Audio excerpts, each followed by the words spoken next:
Bismillahirrahmanirrahim. Assalamualaikum warahmatullahi wabarakatuh. Welcome back to the class Introduction to Linguistics. Let's introduce myself. My name is Hamida. As the first speaker from Group 3 who will deliver material on the sociolinguistic code. Next, jadi seperti apa itu sosiolinguistik dan bagaimana sosiolinguistik? Sociolinguistics is the descriptive study of the effect of any and all aspects of a society, including cultural norms, expectations, and context, and the way language is used and the effect of language as on society. Sociolinguistics differs from sociology of language in that the focus of sociolinguistics is the effect of the society on the language, while the sociology of language focuses on language effect on the society. Jadi, sosiolinguistik adalah studi deskriptif tentang pengaruh setiap dan semua aspek masyarakat, termasuk norma budaya, harapan, dan konteks, serta pada bahasa digunakan, dan efek penggunaan bahasa pada masyarakat. Sosiolinguistik berbeda dari sosiologi bahasa dalam fokus. Jadi, sosiolinguistik adalah efek masyarakat terhadap bahasa, dan sedangkan sosiologi berbahasa hanya berfokus pada efek bahasa pada masyarakat. Sociolinguistics overlaps a considerable degree with pragmatics. It is historically closely related to linguistic anthropology, and the distinction between the two fields has even been questioned recently. It also studies how language varieties differ between groups separated by certain social variables, ethnicity, religion, status, gender, level of education, age, and how criticism and adherence to these relates issues to categorize individuals in social or socioeconomic classes. Jadi, sosiolinguistik sangat tumpang tindih sampai tingkat yang cukup besar dengan pragmatik. Hal ini secara historis terkait erat dengan antropologi, linguistik, dan perbedaan antara kedua bidang tersebut. Bahkan telah dipertanyakan tentang bagaimana bahasa varietas berbeda antara kelompok yang dipisahkan oleh variabel sosial tertentu, misalnya etnis, agama, status, jenis kelamin, tingkat pendidikan, usia, dan lain-lain. Dan bagaimana penciptaan kepatuhan terhadap aturan ini digunakan untuk mengkategorikan individu dalam kelas sosial atau sosial ekonomi. Karena penggunaan bahasa bervariasi dari satu tempat ke tempat yang lain. Penggunaan bahasa juga bervariasi, misalnya di antara kelas-kelas sosial dan sosiolog. Inilah yang akan dipelajari oleh sosiolinguistik. Next, the variety of a language as a code. This code can be used to refer to any kind of system that two or more people use it for communication. It can be used as a private code to protect certain secrets. The code here means the way of expressing something through a language using certain dialect, style, register, or variety of language. Jadi pada pembahasan kali ini, kita akan membahas tentang ragam bahasa sebagai kode. Jadi istilah ini berguna karena bersifat netral dan tidak membangkitkan emosi. Selain itu, kode ini dapat digunakan untuk merujuk ke sistem apapun yang digunakan oleh dua orang atau lebih untuk berkomunikasi. Dan ini dapat digunakan sebagai kode pribadi untuk melindungi rahasia tertentu. Jadi, kode di sini berarti tentang bagaimana cara mengungkapkan sesuatu melalui bahasa dengan menggunakan dialek, gaya, register, atau ragam bahasa tertentu. Jadi, kita akan melihat fenomena pilihan kode, alih kode, dan campur kode. Selanjutnya, ada 4 materi yang akan kita pelajari dari sosiolinguistik kode. Yang pertama, diglosia, bilingualism, multilingualism, dan kode switching. Diglossia is a relatively stable language situation. Jadi diglossia adalah tentang mengenai bilingual yang akan tampak erat dengan perkembangan yang ada di Indonesian bahasa. Hal ini dikarenakan masyarakat Indonesia menggunakan lebih dari satu bahasa, yaitu bahasa ibu, bahasa daerah, dan bahasa Indonesia sebagai bahasa nasional. Yang kedua, bilingualism. Multi-language are commonly used and understood in day-to-day use in that society. Bilingualism adalah istilah kedwibahasaan atau bahasa Indonesia yang berarti dua bahasa yang umum digunakan dan dipahami dalam penggunaan sehari-hari di masyarakat. Yang ketiga, multilingualism. Multilingualism is a society that has several languages. Multilingualism adalah masyarakat yang memiliki beberapa bahasa.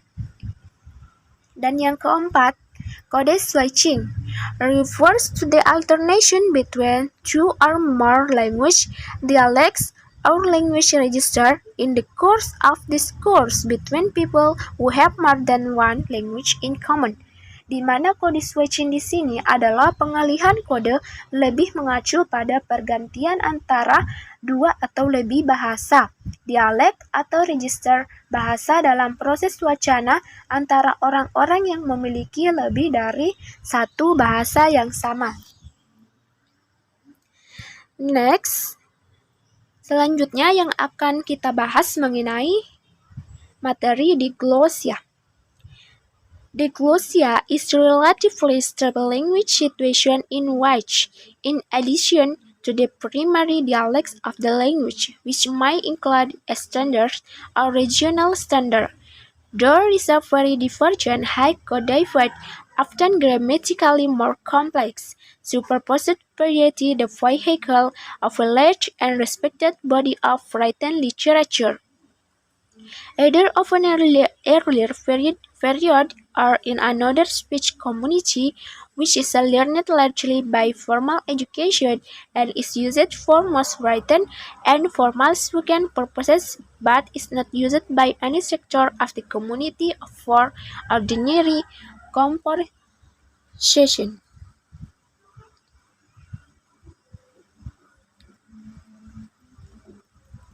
Jadi diglossia adalah situasi bagaimana bahasa yang relatif stabil dan selain dialek utama bahasa yang mungkin termasuk standar atau standar regional, ada variasi superposisi yang sangat divergen dan sangat terkodifikasi atau seringkali lebih kompleks secara tata bahasa, baik dari periode sebelumnya atau dalam komunitas tutur lain, yang sebagian besar tertulis tetapi tidak digunakan oleh sektor manapun dan dari komunitas untuk percakapan biasa. Selanjutnya, diglossia memiliki 3 fitur penting atau crucial features. Yang pertama, two distinct varieties of the same language are used in the community, with one regarded as a high or high variety and the other a low or low variety. Jadi dua varietas berbeda dari bahasa yang sama digunakan dalam masyarakat, dengan yang satu dianggap sebagai varietas tinggi atau dalam simbol H, dan yang lainnya sebagai varietas rendah atau dalam simbol L. Yang kedua, each variety is used for quite distinct function. H and L complement each other. Jadi setiap varietas digunakan untuk fungsi yang cukup berbeda. H dan L saling melengkapi. Dan fitur penting yang ketiga adalah no one use the H variety in everyday conversation. Jadi tidak ada yang menggunakan variasi H dalam percakapan sehari-hari. Next, a key defining characteristic of diglossia is that the two varieties are kept quite apart in their function. One is used one set of circumstances and the other in an entirely different set. Jadi karakteristik kunci yang menentukan diglossia adalah bahwa Kedua varietas ini dipisahkan dalam fungsinya. Satu digunakan satu set dan yang lainnya dalam set yang sama sekali berbeda. Misalnya, varietas H digunakan untuk menyampaikan khotbah dan kuliah formal, sedangkan di parlemen atau badan legislatif untuk memberikan pidato politik, untuk menyiarkan berita di radio dan televisi. Sebaliknya, dia menggunakan varietas L dan dapat digunakan dalam memberikan instruksi kepada para pekerja. Misalnya, para pekerja rendah, dalam pembantu rumah tangga, dapat digunakan dalam orang-orang yang dikenalnya, dan dalam program-program populer di radio dan dalam literatur rakyat. Oke, next. Jadi, contoh diglosia dalam konteks atau dalam kelompok high variety. Misalnya dalam penggunaan kata formal, contohnya seperti official and professional. Sedangkan dalam kelompok low variety atau biasanya disebutkan dengan L, dengan konteks kalimat informal, misalnya menggunakan kata friendly, slang, and vulgar. Next. Jadi ada 9 topik by Ferguson. Diglosia itu dijelaskan oleh Ferguson untuk memanggil 9 topik, yaitu ada fungsi, prestige, literary heritage, acquisition, standardization, stability, grammar, lexicon, and phonology. Yang pertama, function. Diglosia is a very important criterion. According to Ferguson, in diglossic society there are two variations of the language. First, language variation called high dialect abbreviated H or H range, and the second is a low dialect or dialect abbreviated L or range L. Fungsi diglosia adalah kriteria yang sangat penting menurut Ferguson. Dalam masyarakat diglosis, ada 2 variasi bahasa. Yang pertama, variasi bahasa disebut dialek tinggi atau dialek disingkat H atau rentang H. Dan yang kedua, dialek rendah atau dialek disingkat L atau rentang L. Distribusi fungsional dialek HL berarti bahwa ada situasi di mana hanya dialek H yang cocok untuk digunakan, dan di tempat lain hanya dialek L yang dapat digunakan. Sedangkan fungsi H hanya pada situasi resmi atau formal, dan fungsi L hanya pada situasi informal dan santai. Yang kedua, prestige. Prestige di sini lebih diartikan dalam diglosis penutur, biasanya lebih dianggap lebih bergensi atau dialek H, lebih unggul dan dihormati dan merupakan bahasa yang logis, sedangkan L dianggap dialek inferior, malah ada yang mengingkari keberadaannya. Dan yang ketiga, literary heritage. In 3 of the 4 languages used Ferguson as an example, there is a literature in a variety of high used and respected by the community language. Sastra warisan. Dalam 3 dari 4 bahasa yang digunakan Ferguson, sebagai contoh ada literatur di berbagai H digunakan dan dihormati oleh komunitas bahasa. Jika ada juga karya sastra kontemporer dengan menggunakan ragam H, maka dianggap sebagai kelanjutan dari tradisi tersebut. Maka karya sastra tersebut harus berada dalam kisaran H. Sastra tradisi yang selalu ada di kisaran H ini menyebabkan sastra asing itu menjadi lebih publik. Topik by Ferguson yang keempat ada acquisition atau akuisisi. Acquisition, variation of H obtained by learning in formal education, while regarded L obtained from the association with family and peers. Jadi variasi dari H diperoleh dengan belajar di pendidikan formal, sementara hal L diperoleh dari asosiasi dengan keluarga dan teman sebaya. Oleh karena itu, mereka yang belum pernah memasuki dunia pendidikan formal tidak akan mengenal jangkauan H sama sekali. Mereka yang belajar atau mempelajari berbagai H hampir tidak pernah bergaul dengan lancar atau selancar penguasaan berbagai L. Kemudian, topik by Ferguson yang kelima ada standardization atau standarisasi. Since the range of H is seen as a prestigious variety, it is not surprising that the range of H standardization down throughout formal codification. Karena berbagai H dipandang suatu bergensi berbagai, itu tidak mengherankan bahwa pada kisaran H, standardisasi dilakukan melalui resmi kodifikasi.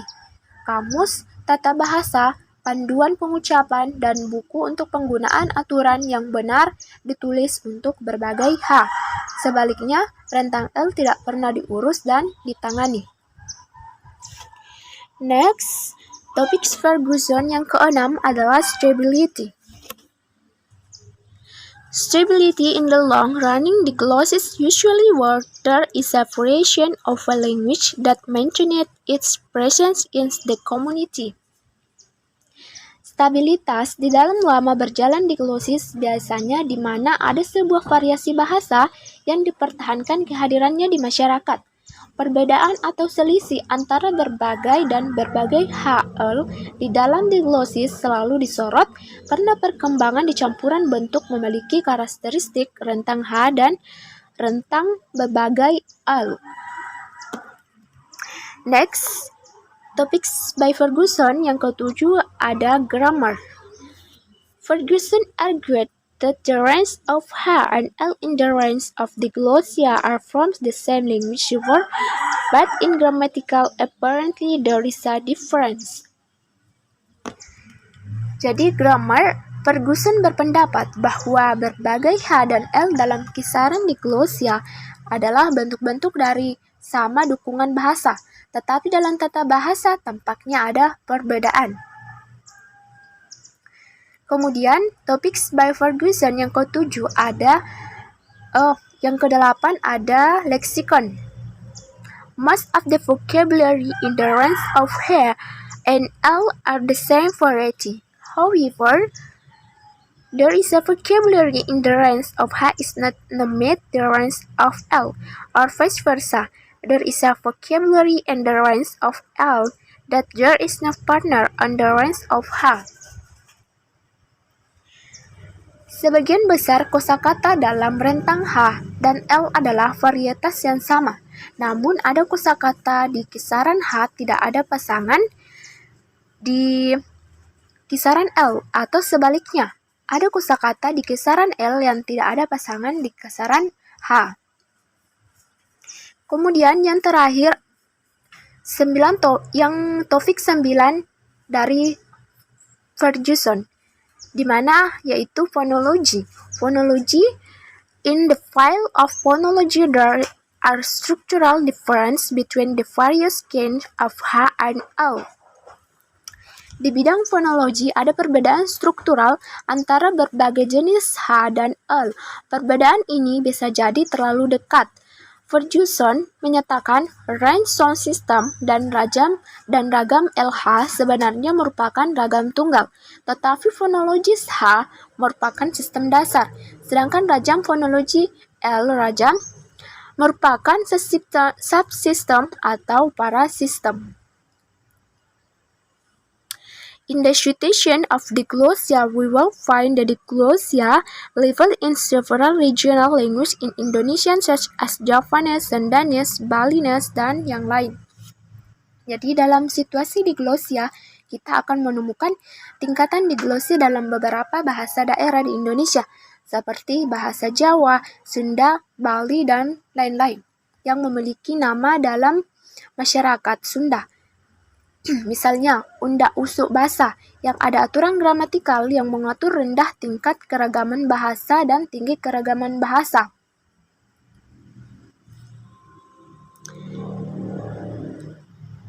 Oke, jadi sampai di sini dulu untuk penjelasan dari saya. Kemudian pemaparan materi selanjutnya akan dijelaskan oleh teman saya yaitu Hana Sejida Amalia yang akan menjelaskan materi tentang bilingualism. Kepada Saudari Hana, saya persilahkan. Thank you. Di sini saya sebagai pemateri kedua akan menjelaskan materi tentang bilingualism. Ya, seperti yang tertera pada slide ini, the term bilingualism in Indonesian is kedwibahasaan, yang berarti dua bahasa yang umum digunakan dan dipahami dalam menggunakan bahasa itu sehari-hari di masyarakat itu. Pertama, bahasa ibu mereka sendiri atau first language, bahasa pertama. Dan yang kedua adalah bahasa lain. Bilingualism dimulai dari menguasai bahasa pertama, ya, as mother tongue sebagai bahasa ibu, dan mengetahui sedikit tentang bahasa kedua. Kemudian dapat mendominasi bahasa kedua dan menjadikan bahasa kedua serta dengan bahasa pertama dalam berkomunikasi. Oke, selanjutnya di slide selanjutnya itu ada di sini ada menurut Blumfield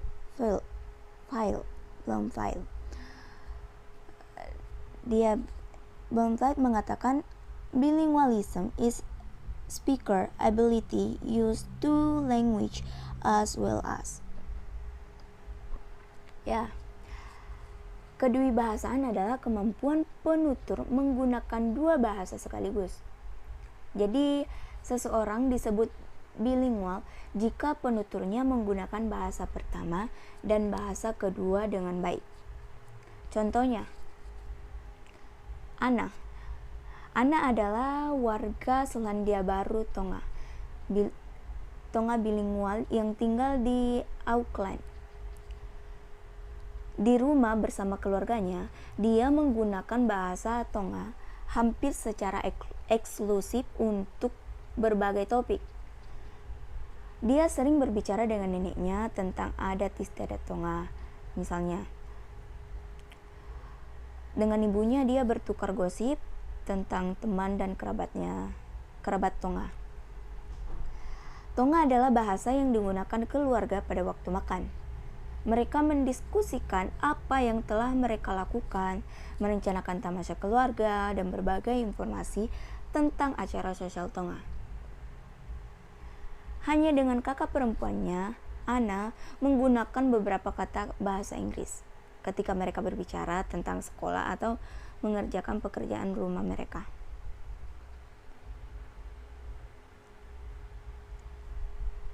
Terus, di sini juga ada Meiki dalam Care dan Agustina.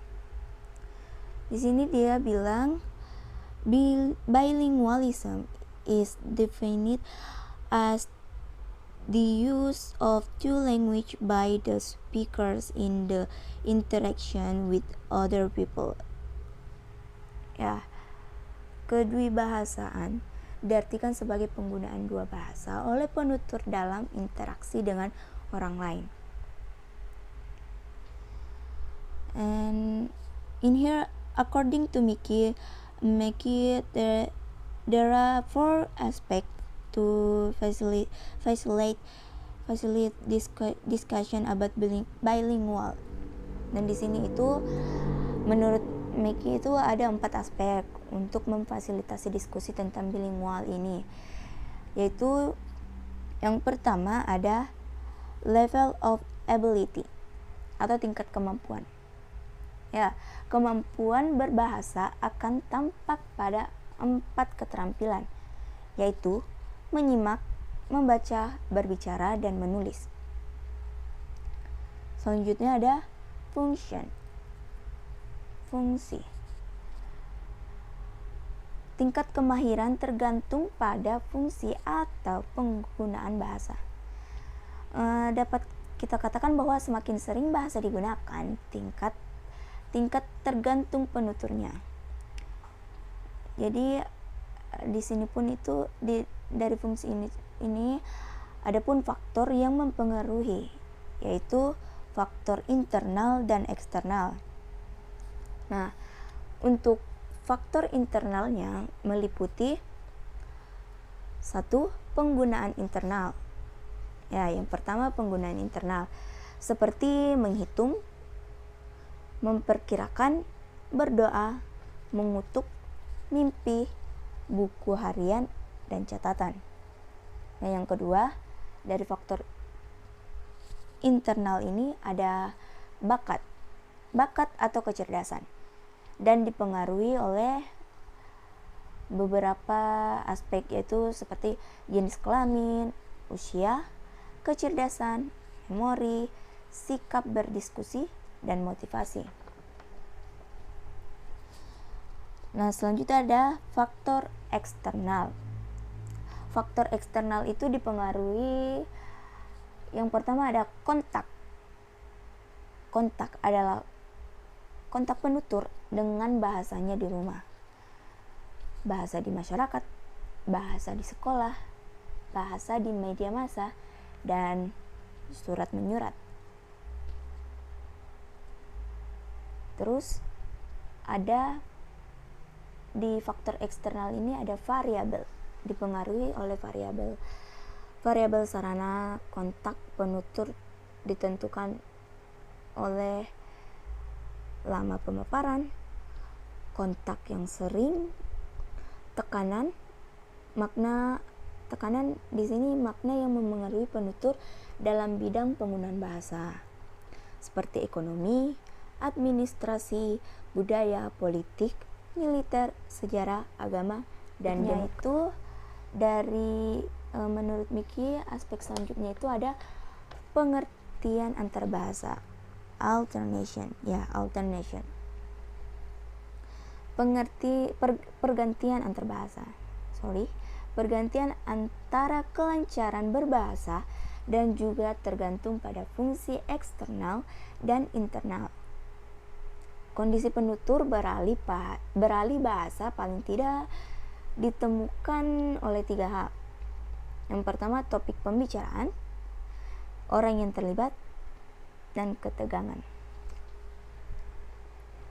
Oke, yang terakhir dari aspek Meki ini ada interference atau gangguan.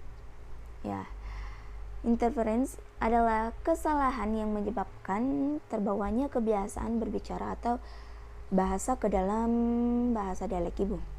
Ya, bahasa asal. Bias interference ini terjadi pada pengucapan, tata bahasa, kosakata, dan makna bahkan budaya.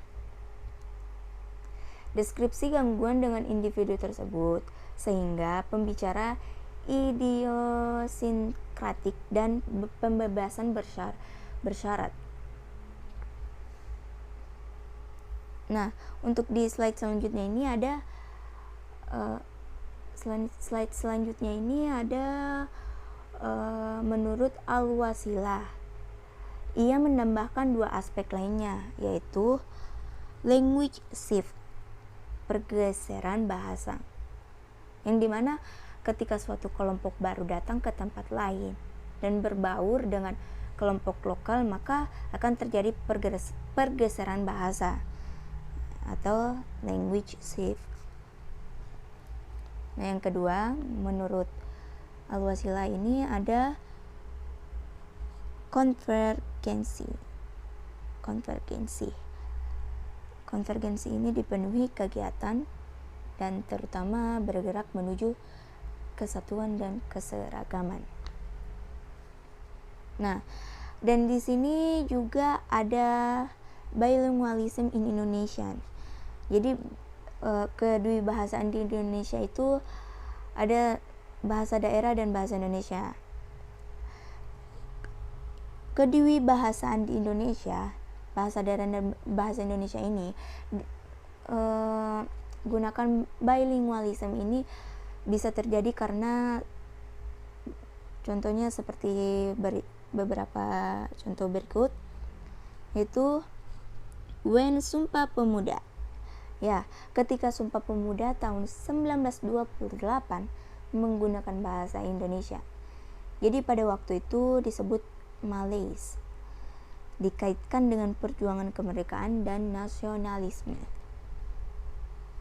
Kedua, language, the language of the area as a natural education to coaching and development of the language and culture of Indonesia.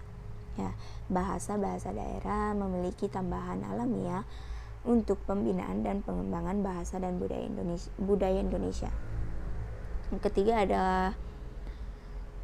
a mixed marriage between tribes.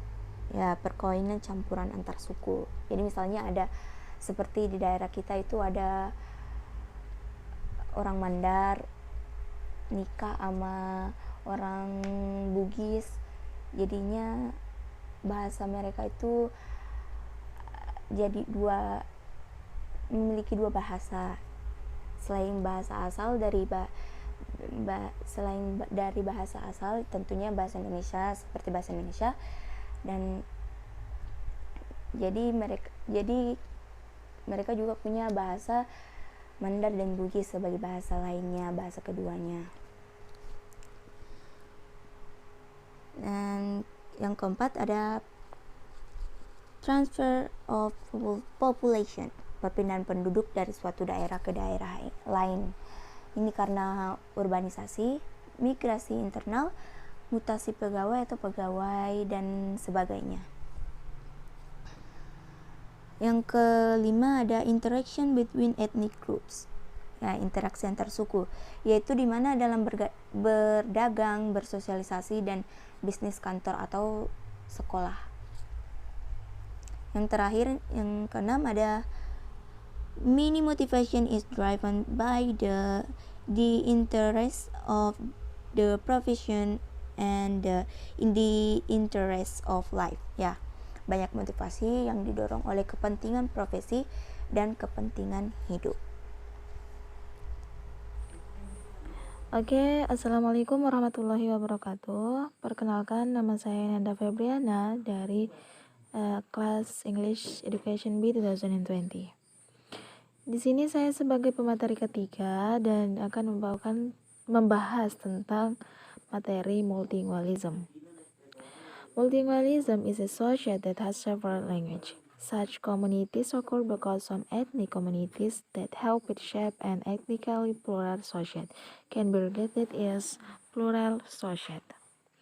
Jadi multilingualism di sini adalah sekelompok penduduk atau masyarakat yang memiliki beberapa bahasa. Komunitas seperti itu terjadi karena beberapa komunitas etnis yang turut membentuk masyarakat plural. Jadi di sini ada masyarakat yang menguasai beberapa bahasa. Next, multilingualism refers to the depiction of a speaker who controls more than 2 languages, 3 languages, or 4 languages, even 5 languages. It's just similar to bilingualism, mean that know when and where the language is used.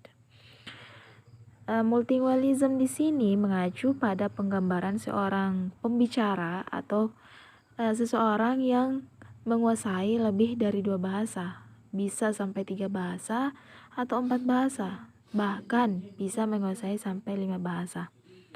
Penggunaannya mirip dengan bilingualism, artinya tahu kapan dan di mana bahasa itu akan digunakan. Perkembangan bahasa dari monolingual menjadi bilingual dan bahkan bisa menjadi multilingual itu disebabkan karena beberapa faktor. Misalnya perkembangan teknologi komunikasi, globalisasi, dan pesatnya pendidikan.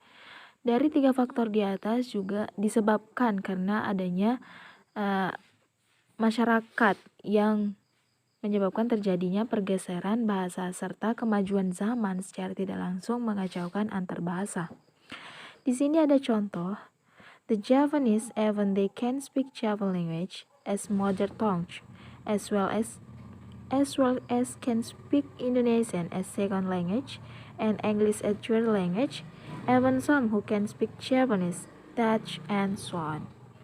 Jadi di sini ada orang Jawa yang pastinya bisa berbahasa Jawa sebagai bahasa pertama, ada bahasa Indonesia sebagai bahasa kedua, dan bahasa Inggris sebagai bahasa ketiga, dan bahkan bisa menguasai bahasa Jepang, Belanda, dan sebagainya.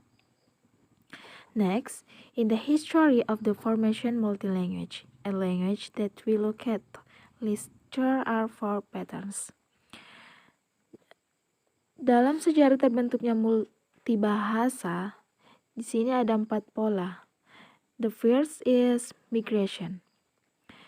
Migration atau migrasi atau perpindahan masyarakat yang bersifat problematis bahasa itu ada 2 jenis.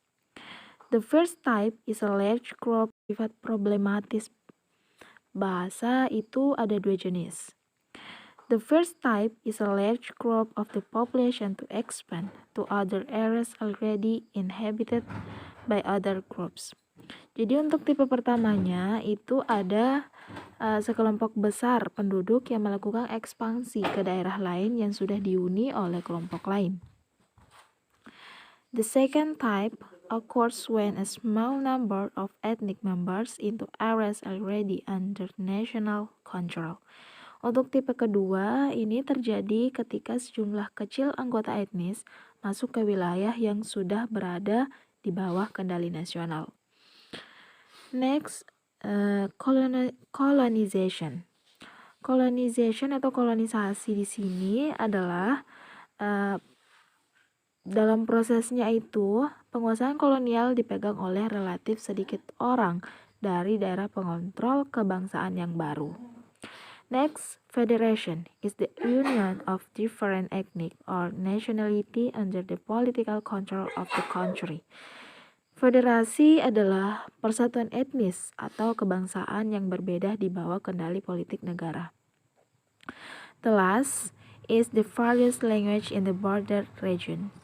In the border region, sometimes the society becomes citizen A, but a sociocultural becomes citizen B. Complications border regions usually associated with war. Vanquished people forced to give up some of its territory to the wind. Oke, untuk pola yang terakhir itu ada ragam bahasa di daerah perbatasan. Dimaksudkan di sini adalah di wilayah perbatasan terkadang masyarakat menjadi warga A, tetapi secara sosial budaya mereka menjadi warga B. Komplikasi wilayah perbatasan biasanya dikaitkan dengan perang. Orang-orang yang kalah terpaksa menyerahkan sebagian wilayahnya untuk orang-orang yang menang. Oke, itulah materi yang bisa saya sampaikan. Selanjutnya saya serahkan ke pemateri selanjutnya. Terima kasih. Bismillahirrahmanirrahim. Assalamualaikum warahmatullahi wabarakatuh. Saya atas nama Kurnia yang akan melanjutkan materi yang dibacakan oleh pemateri sebelumnya. Di sini saya akan membacakan materi di bagian 4, yaitu kode wajhin atau yang berarti alih kode. The term kode wajhin or kode wajhin refers to the alternation between two or more languages, dialects, or language register in the course of discourse between people who have more than one language in common. Biasanya salah satu dari dua bahasa dominan, bahasa utama sering disebut bahasa matriks, sedangkan bahasa minor adalah bahasa yang disematkan. Seperti yang kita ketahui bahwa orang mengenal dua bahasa, yaitu bahasa pertama atau mother tongue and second language.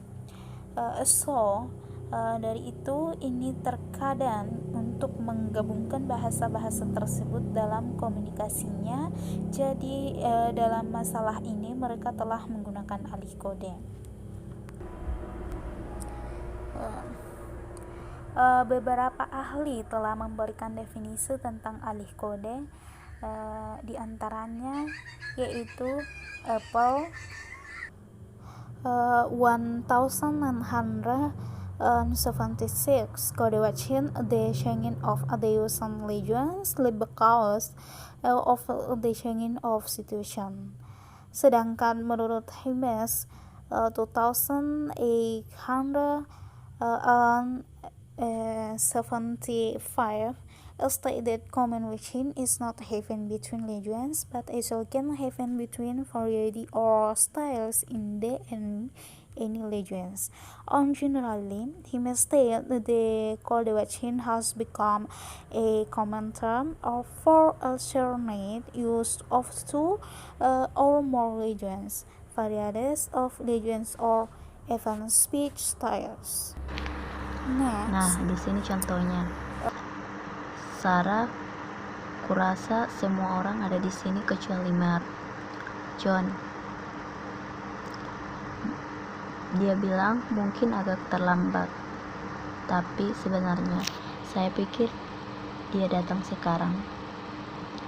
Sarah, kamu benar. Selamat tinggal, Mark. Ayo, apakah kamu bercanda? Hey Mark, masuk apa kamu? Mark, halo teman-teman, saya baik-baik saja. Apakah Anda sudah memulai? Halo temanku, saya baik-baik saja. Nah, dan biasanya orang terkadang mengganti kode dalam domain atau situasi sosial ketika ada beberapa perubahan yang jelas dalam situasi seperti kedatangan orang baru. Mudah untuk menjelaskan peralihannya. Namun, ketika pendeta bahasa Inggris setempat menelpon, semua orang beralih ke bahasa Inggris. Dalam kedua kasus, peralihan mencerminkan perubahan dalam situasi sosial dan memperhitungkan secara positif kehadiran peserta baru.